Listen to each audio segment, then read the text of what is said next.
Okay. That's good. 5, 4, 3, 2, 1. All right. I am. How about that? Hi, Connie. Hey there, Jesse. How are you? Good, good. Jesse, I'm going to do a little talk and then I'm going to go right to you. So hang in there and listen, okay? Okay. All right, because you may want to react once I introduce you. So thanks a lot, and let's start this thing. You are listening to High Strangeness Radio. Good evening, everybody. How are you tonight? My name is Connie Willis. This is the place to be to keep you up on the latest high strangeness events and stories, and even go back to the ones that started it all. How can we forget, and we should not, the classic Roswell story. That's the UFO crash of 1947 that truly started it all. July 2nd, 1947, Mac Brazil was one of many, actually, that heard a loud crash during the night right near Corona, New Mexico. Now, the next day, Mac finds some strange crash debris right on the Foster Ranch. Mac hears about, this is pretty cool, a $3,000 reward for the debris of a crashed flying saucer. Now, I want to know more about that. So anyway, Mac takes some of the pieces he found to the local sheriff, George Wilcox. Wilcox calls the Roswell Army Airfield and spoke to Jesse Marcel, the intelligence officer who came out to examine the debris. From here, I'm going to bring on my next guest. It is an honor to introduce this man. He is a retired full-bird colonel, served as a flight surgeon for 18 months in Iraq. He spent over 38 years serving his country. Super guy, earned his degree in medicine from LSU and went on to become a specialist in ear, nose, and throat medicine. This is Jesse Marcel Jr., the son of Jesse Marcel, the first military man on the scene at the famous Roswell crash. He and his wife, Linda, they live on a ranch in Montana with horses and cattle and some dogs and cats, too. And I've been told, and I love this, I was the only person to have ever been welcome to stay at their ranch with them to hang out and talk about the Roswell event, and I did that for 4 days. It was a blast. Speaking personally now, he is one of the most genuine men I have ever been blessed to meet, and it only takes a few minutes of talking with Jesse to know he is straight up honest, loves his country, is God-fearing, and is truly a gentleman. I say this because honesty is very important when attempting to find out the truth. He is not a fabricator. He, too, would like to know the truth. Usually the only evidence we have is the eyewitness account of our fellow man, and at one point we're going to have to understand that may be our only evidence. Jesse was 11 years old at the time of the Roswell incident and was in the right place at the right time to experience a part of this, or was he? We will ask him right now as we bring you the classic story of Roswell with Jesse Marcel Jr. Hey, Jesse. Well, I thank you very much for your kind words. I don't know if I deserve all that, but I'll take it. Well, what do you think, Jesse? I think you just deserve it, but what do you think? Do you think you were in the right place at the right time to be involved in this story? Well, it was a game changer, of course, seeing this kind of debris, so it kind of broadened my eyes as to what's really out there, that we're basically not alone. There's others out there who are obviously smarter than we are because they get here from wherever they come from. I'd sure like to know where they come from. Oh, I am totally with you here. It's funny, this classic story that we've all been hearing since 1947, and a nice little lull in between there where nobody talked about it. But I just found out about this Mac guy where he found the debris but then saw a sign that said, hey, you can get $3,000 for a reward for debris of a crashed flying saucer? Well, I guess that's what I heard, but of course, I have no personal or first-hand knowledge of that. That's what I've been told, though, that they were offering a reward, or I guess he had my phone. Oh, somebody calling. Go ahead. Yeah, this is what I've heard, but I don't have any first-hand knowledge of that.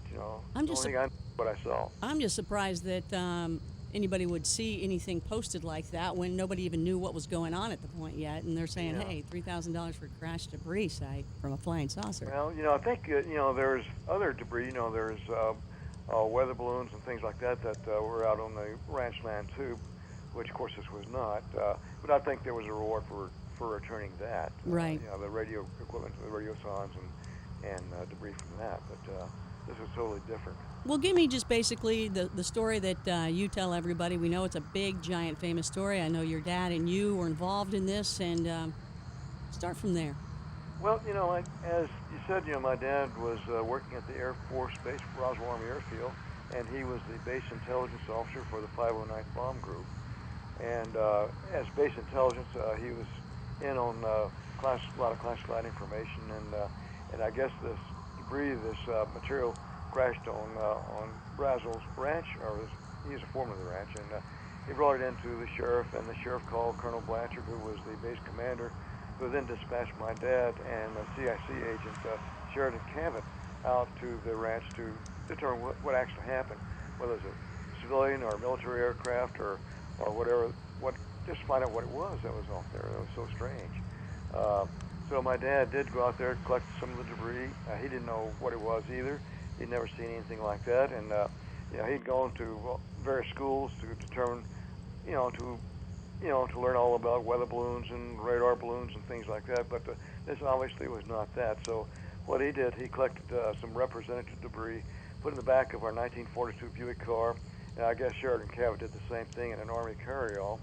As it turns out, our house was on the way to the base, from the ranch. So my dad realized that this was something very strange, that we'll never see this again.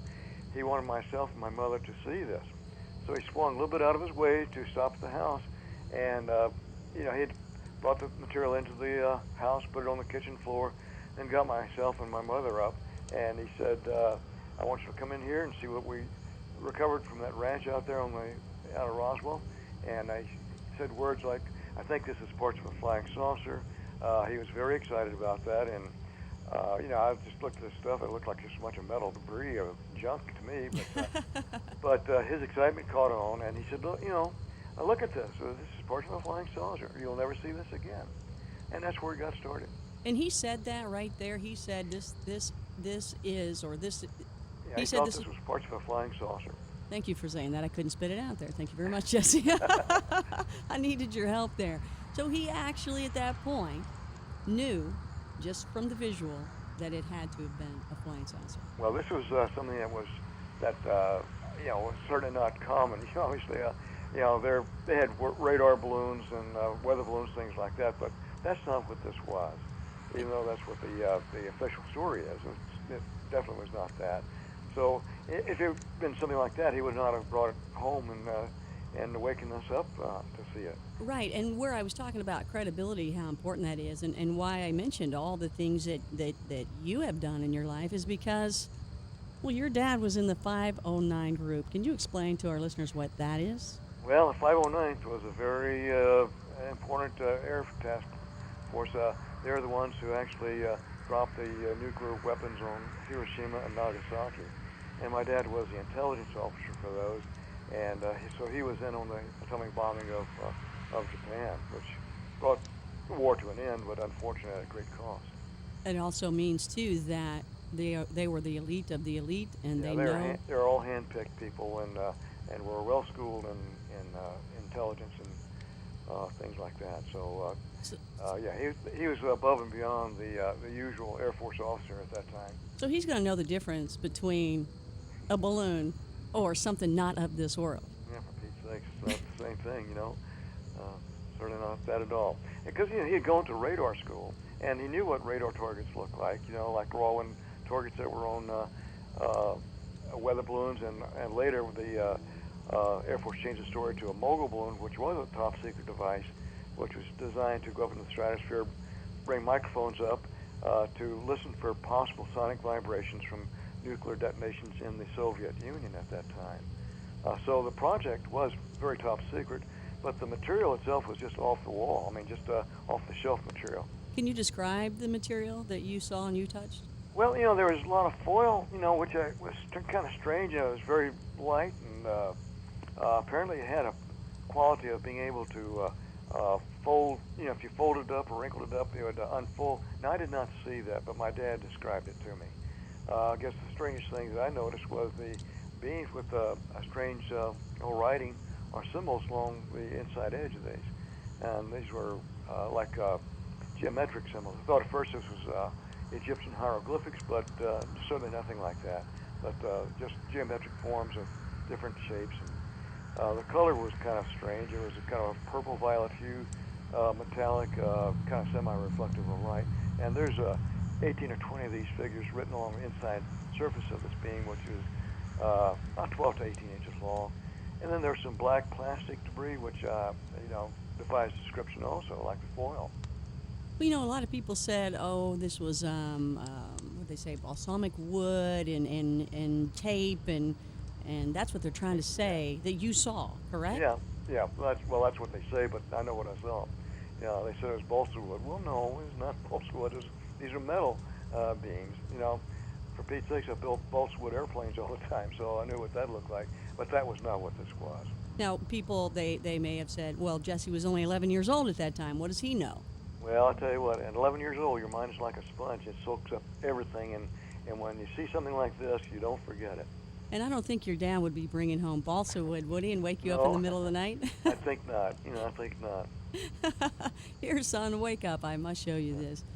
Well, I guess the kind of sad thing now is that, so your dad, who knows what he's talking about, is now having to take a famous picture that we all have seen on the front of the famous newspaper where he's, well, you go ahead and tell me.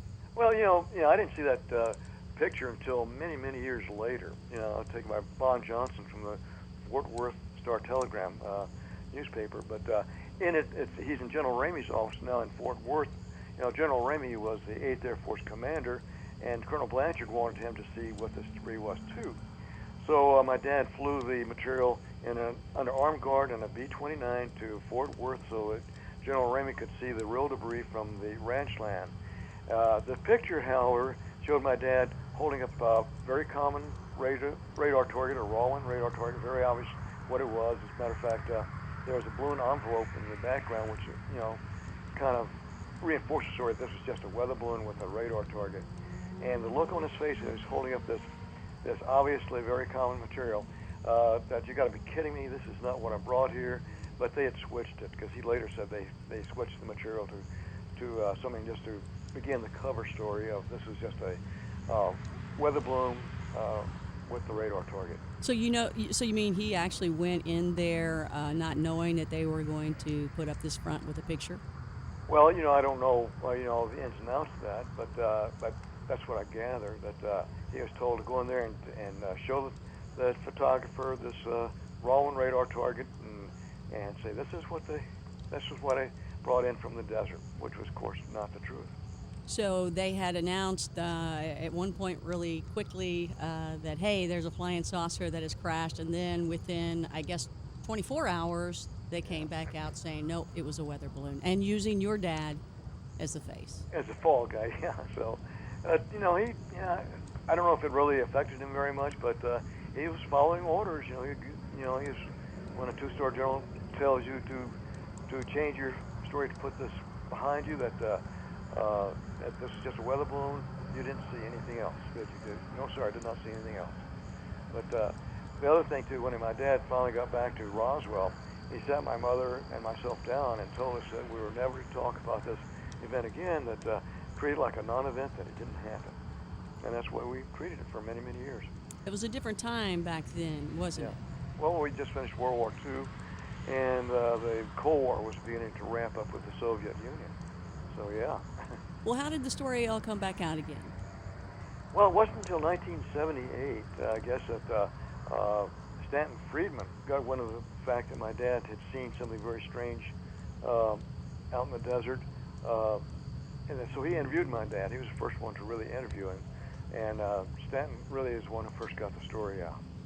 And how was your dad later? I mean, for him to actually start talking about it again, why did he start talking about this again when he was clearly told not to? Well, I guess this is years later, that he thought, well, maybe it's time to start talking about this, let people know what's really going on in our skies here. I don't think he felt he was breaking security at that point. Excellent, because it sounds like he did everything he could to do what they said before. Yeah, for Pete's sake, we didn't even talk about it in our family for many, many years. Yeah, how could you do that? I mean, did you have little nightmares? Did you think about it? Well, no, we just, I was told, by my dad, don't talk about this, and my mother the same, so we didn't talk about that. Did you ever hear, when your dad did start talking about it, did you and your dad have pretty good conversations at one point? Well, I was away from home at that time, and as a matter of fact, I was practicing medicine here in Helena, and but I'd call him once a week or so, and we'd sometimes, gloss over the story that we really know what happened out there. As a matter of fact, one of the really interesting anecdotes here is one of the last times I called my dad. He had just gotten back from going out to Roswell at the behest of one of the television stations in New Orleans, and they brought him out to the debris field. And I asked him on the phone, and I said, "Well, look, was there any of this debris still out there?" And he said, "Oh, no, they vacuumed that up. They were not about to leave one scrap of that out there." Did you ever see anything later? I hear so many stories of people. When you go to the Roswell event every year that they have the festival, which is a blast to go to, and that's where I met you first. But when I'm out there, I usually hear these little stories. Oh, somebody's got some down in the basement here, and there's debris, and somebody else has debris. Do you know of anybody else having debris? No, the only person I knew that may have had some, or did have some, was Bill Brazel, Mac Brazel's son. Because the day after this happened, he was out there on his horse, and he found some of the metal debris before it was all vacuumed up, and he just stuck it in the saddlebags and kind of put it away there. But sometime later, and I'm not sure how much later this was, he was drinking in a bar in Corona, New Mexico, and the conversation went around to what did they see out there, and did he have any of it left? And Bill Brazel kind of talked among his friends, said, "Yeah, I got a piece of it in my saddlebags," and he said a short time later, people knocked on his door and said, "We understand you have some Air Force property, and we need to get that." So he surrendered it without any question. Wow. Now this might have been years later, as far as I know, but I'm not sure what the timing is. But the word got out that he had a piece of it. So the Air Force, not in military uniform, but he said they were well-dressed civilians, knocked on the door and said they were going to recover that metal from it. Do you think, is that like the infamous Men in Black? It could be, but it's strange.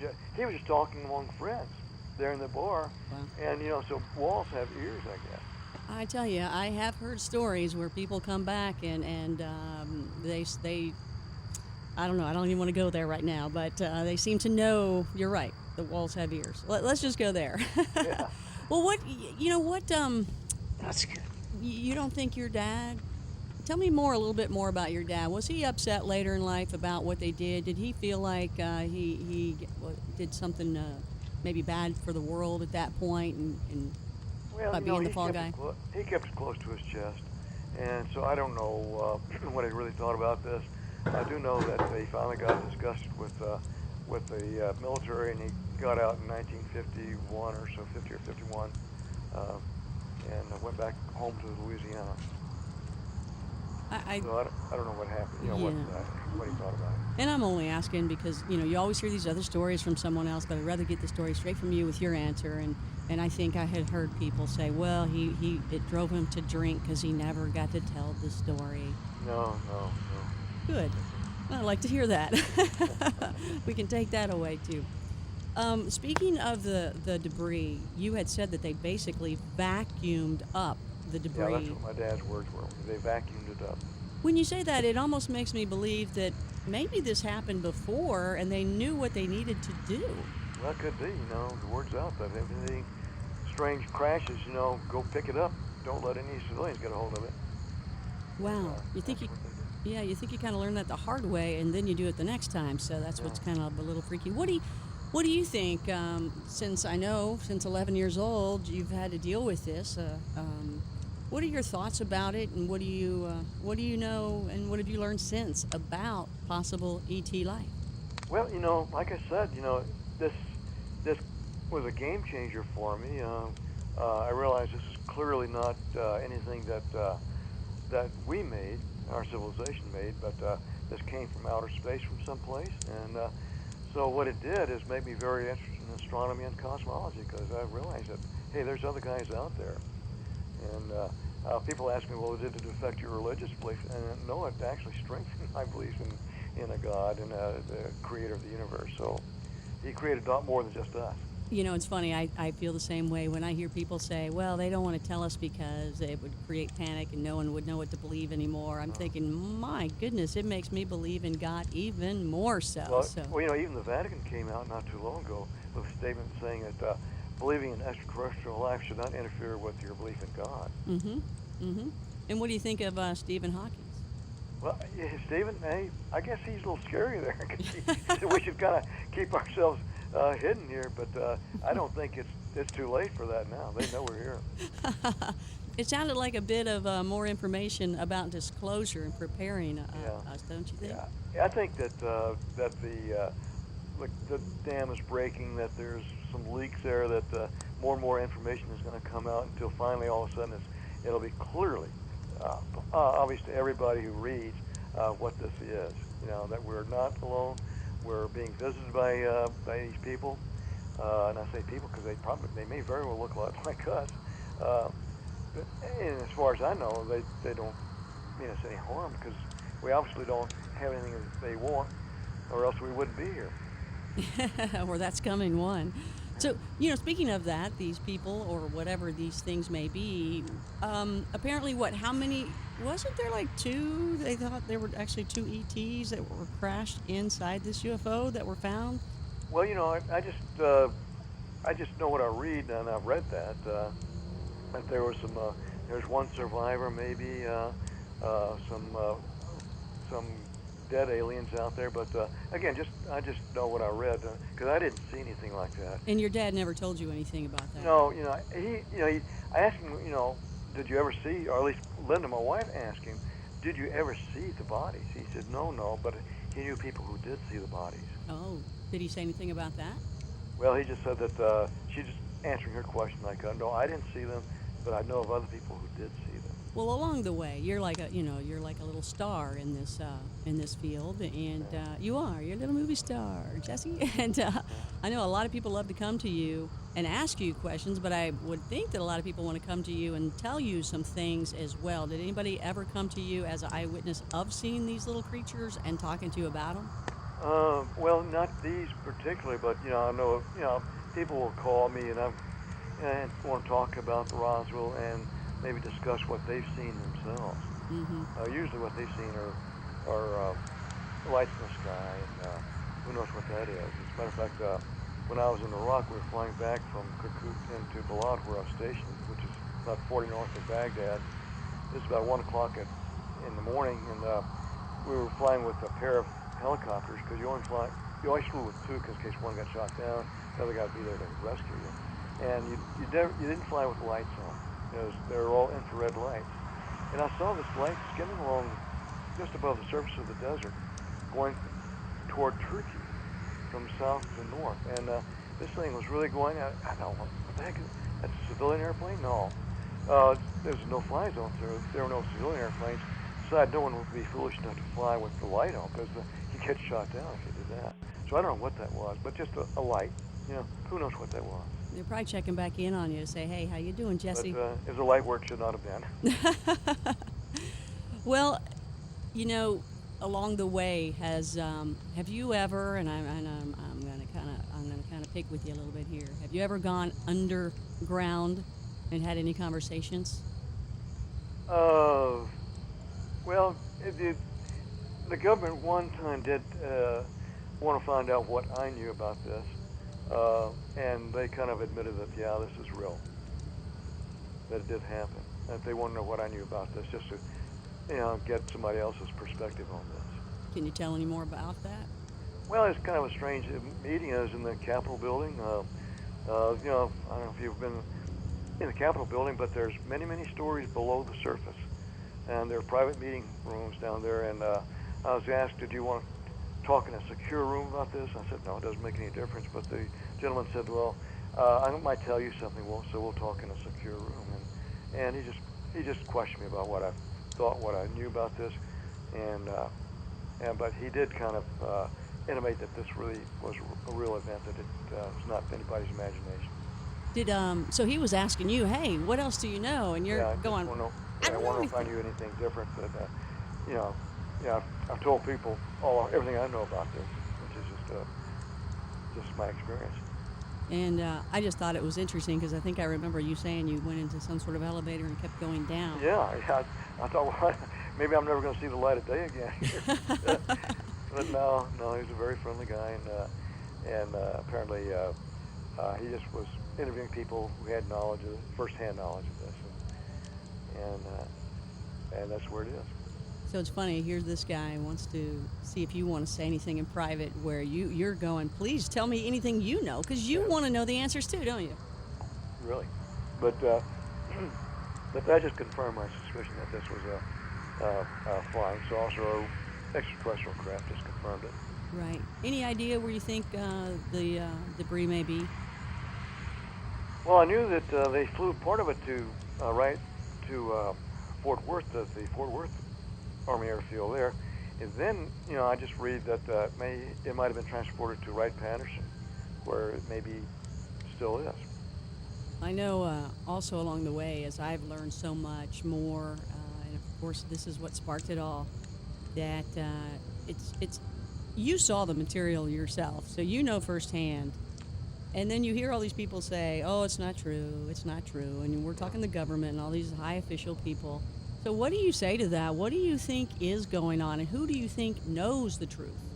Well, obviously somebody does, and it may be like a Men in Black type scenario, but it's real, and it doesn't bother me if people don't want to believe it. That's their business, but I know what it was, and it's just it's there. But I'd just be glad when they do release the information that we're being visited, and I'd like to tell people, yeah, I told you so. Well, I hope you do it here on High Strangeness first. Jesse, I love you very much. I want you to say hello to your wife and your daughter. The show is not... Okay, if you could do that for me. The show is not over yet. This is your time to call in and ask Jesse some questions concerning the Roswell crash of 1947. We're going to be right back to take your questions for Jesse. Call us at 1-800-STRANGENESS. That's 1-800-STRANGENESS. You can also post them at highstrangeness.com, and we will try our best to get to them before Jesse has to take off. A reminder that tomorrow night we have an extraordinary health and medicine update coming for you. We're going to be talking about a medicine that supposedly opens your third eye, and you don't have to go to Peru to drink it or be blessed by a shaman beforehand. In fact, you can buy it at your local drugstore. You are listening to High Strangeness with myself, Connie Willis, and our guest tonight, Jesse Marcel Jr. We'll be right back. Hey, Jess, that was so cool. Well, that's good, wasn't it? Yeah, I wanted it to be short and sweet. I know that some